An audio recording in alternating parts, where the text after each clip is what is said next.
Car, दो चीजों में विच्छेद हो गया। विच्छेद बोलते हैं इसको, संधि विच्छेद भी बोल सकते हैं, विच्छेद भी बोलते हैं।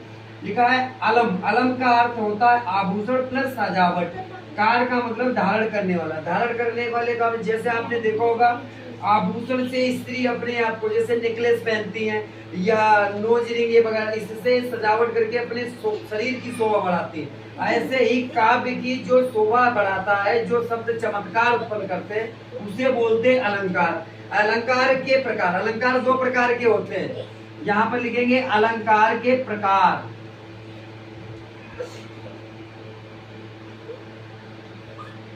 अलंकार के भेद, के भेद यहाँ होते हैं। एक होता है शब्दालंकार, दूसरा होता है अर्थालंकार।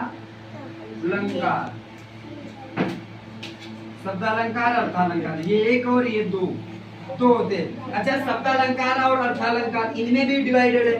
शब्दालंकार जिस अलंकार में शब्दों से चमत्कार उत्पन्न हो उसे शब्दालंकार बोलते हैं, और जिसमें अर्थ से उत्पन्न हो उसे अर्थालंकार कहते हैं। ठीक, नंबर 1, नंबर 2 शब्दालंकार, अर्थालंकार।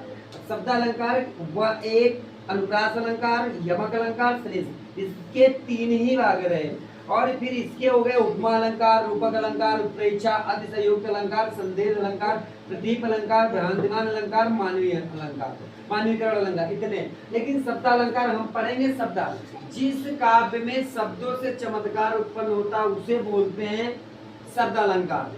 शब्दालंकार में पहले अनुप्रास अलंकार।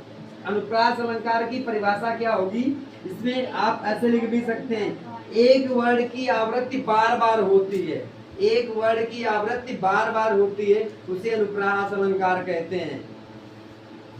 जैसे कानन, कानन कुंडल,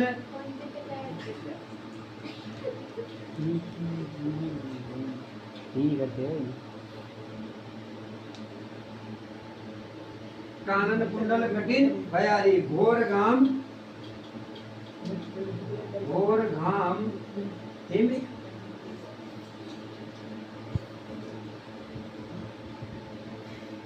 हिमवार बयारी। देखो इसमें एक वर्ड का मतलब देखो का एक का कितने बार उच्चारण हुआ, 2 बार। फिर इसके बाद में बार शब्द को कई बार हुआ, जिस शब्द की बार बार आवृत्ति, आवृत्ति का मतलब बार बार आएगा। इस पूरे